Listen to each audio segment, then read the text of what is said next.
pagi. Selamat hari Jumat, Jumat berkah. Semoga hari ini dan hari seterusnya kita terus sukses dan sehat selalu. Amin. Kemarin saya sudah membahas gino yang disebabkan karena estrogen tinggi. Kali ini saya akan membahas gino yang disebabkan karena prolaktin dalam tubuh kita tinggi. Mungkin teman-teman ada yang bingung nih, kok ada dua ya ginonya?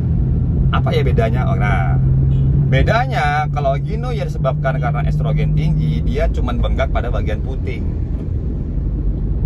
Tetapi kalau gino yang disebabkan karena prolaktin tubuh kita tinggi, udah bengkak keluar cairan atau keluar air ASI. Kan apa nggak serem banget teman-teman? Masa laki-laki menyusui nantinya? Lalu apa sih yang menyebabkan hormon prolaktin dalam tubuh kita tinggi? Tentunya pemakaian 4 steroid ini. Apa aja? Oke, yang pertama adalah nandrolon. Yang kedua adalah trestolon. Mungkin teman-teman ada yang awam dengan steroid ini. Trestolon itu adalah hormon yang lebih kuat dari testosteron. Bayangin, lebih kuat dari testosteron. Tentunya kalau lebih kuat berarti dia lebih hebat dan negatifnya akan lebih besar sekali. Tetapi yang banyak digunakan oleh para user itu adalah trenbolon dan dekadurobolin.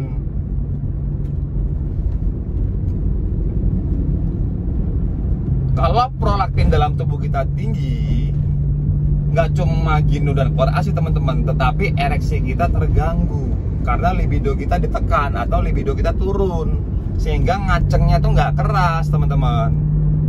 Makanya kenapa user banyak banget yang bilang kalau pakai trenbolon harus didampingi dengan testosteron untuk menyetabilkan libido kita agar supaya ngacengnya tetap stabil dan juga nantinya tidak mengganggu sistem kerja dari testis, kan begitu.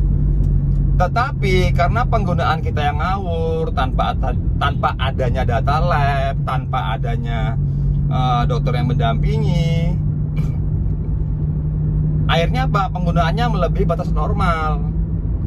Sehingga apa? Udah pakai trenbolon, pakai testosteron, double gino plus keluar ASI, kan serem. Dan juga teman-teman, mungkin ada yang baru tahu ini. Kalau gino itu penyembuhannya atau penangkalnya itu cuma satu macam atau 2 macam atau 3 macam karena kalian pukul rata. Kalau gino ya udah gino gitu kan. Beda teman-teman. Penanganan gino dari estrogen tinggi dan penanganan gino dari prolaktin kita tinggi itu berbeda. Dan yang paling parah lagi adalah obat untuk menurunkan prolaktin itu sangat mahal. Mahal enak kalau mudah dicari, kalau sulit dicari bagaimana? Jadi teman-teman, besok saya akan membahas bagaimana cara mencegah atau mengobati gino karena estrogen tinggi dan gino yang disebabkan karena prolaktin tinggi. Jadi teman-teman selalu stay tune terus. Ingat, saya bukan orang ahli, saya hanya sekadar sharing. Saya hanya banyak membaca jurnal dan lain-lain. Dan buat teman-teman yang sering DM saya atau yang sering tanya di kolom komentar YouTube saya, Mas kalau pakai ini gimana, pakai si B gimana, pakai si... Teman-teman, saya nggak paham, serius ya, saya nggak paham. Dan juga ingat teman-teman harus selalu didampingi data lab dan dokter yang ahli ya. Semoga ini bermanfaat. Thank you.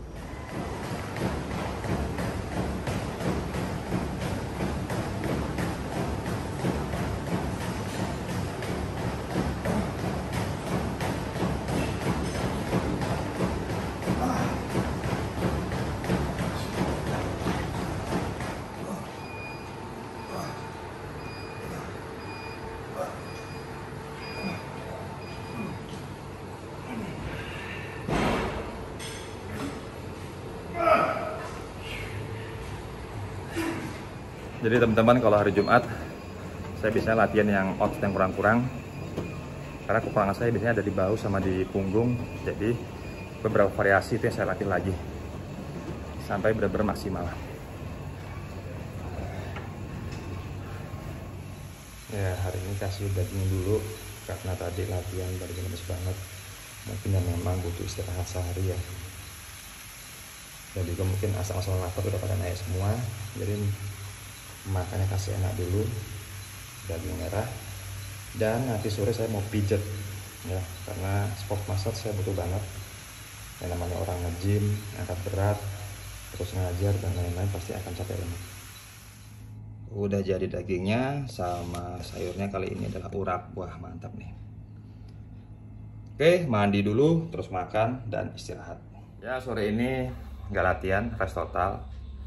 Terus sports massage karena ada bagian paha sebelah kiri nggak nyaman, lutut sebelah kanan juga nggak nyaman, ada yang ganjel sedikit, pinggang sebelah kiri juga. Ya memang sudah waktunya pijat ya, karena pekerjaan yang namanya PT dari pagi sampai malam, lalu juga ditambah lagi dengan latihan keras, itu membuat asam lambung mungkin yang naik, dan juga mungkin pendinginannya pada saat habis latihan juga kurang maksimal.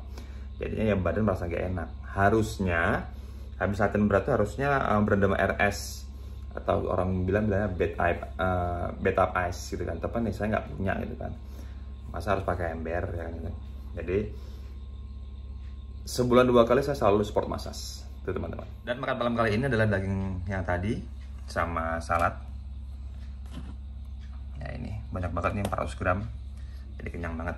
Lalu istirahat, minum vitamin, tidur, besok gas lagi.